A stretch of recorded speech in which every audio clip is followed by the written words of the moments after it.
The design of any given product or feature has lots of different parts of the design process all playing together. A feature might start by identifying an emerging behavior by users in an existing product. We might also see something that we think will really help users and drive that from an impact perspective. From there, usually the designer starts or a researcher starts exploring what ideas we have for how this feature might manifest. So we look at all different types of alternative possibilities for a design. Say you're building a media product, like there's lots of different ways to present a certain picture. It could be in a full screen image, it could be as part of a slideshow or an image grid, just as an example. So we look at all different ways that we can put this design out there. And we work in partnership with research, which is looking to validate any certain idea or learn more from users about what our opportunities are, by talking with them in person or bringing these different explorations we have to the users. Yeah, once we have signal on a design that we like, we might pick 1 to 3 ideas to test out.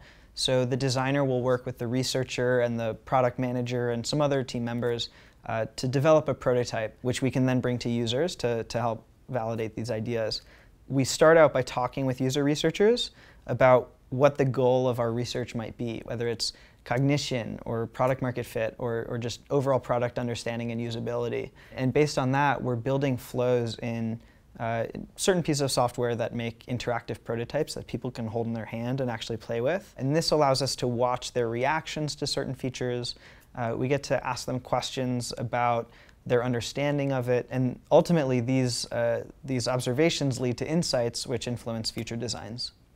The next step after watching someone use a prototype is taking those findings and converting them into insights or design changes. We go back to the drawing board, we discuss with a researcher what needs to be altered to accommodate the different ways someone might use this app or this product.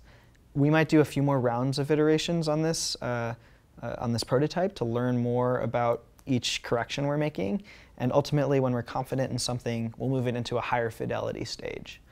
We try to involve engineers in every step of the process, so they're behind every decision we make. Ultimately though, once we've made a high fidelity design, we do spec it for actual production. So this means explaining how every interaction works, getting dimensions on the different UI features. There's also a long tail that follows, which means the designer and also researchers are involved in several stages after making a final design, which could be exporting assets, preparing even more rounds of iterations if we're doing more research, or revising designs for new edge cases we didn't anticipate, which might only arise once we start coding it up. Sometimes we identify edge cases through the engineering process, which means someone has identified a step that's actually missing. There's no way to get from this part to another part of the flow, perhaps.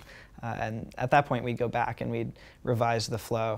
We also find tons of edge cases in user testing earlier in the process, which is where someone might ask a question that we'd never anticipated, which illuminates their unique position in this product. You know, again, this validates the need for user testing because we would never anticipate those specific needs.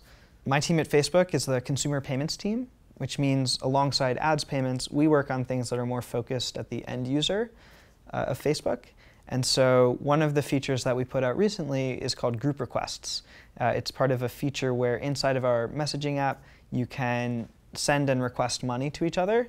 And we identified that people were sending a lot of these inside of group threads, so threads with multiple people, and all of them were for the same amount, and we figured that this would be a cool opportunity to make a feature that accommodates that behavior and allows them to do it faster and in a more consolidated, efficient way.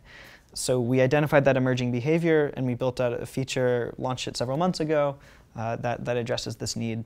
And along the way, not only did we stumble on this feature because of watching users and engaging with users, but we validated it after having initial explorations with users around the area. So we not only came up with the idea because of user-centered design, but we really reinforced the idea that it was valuable through that process.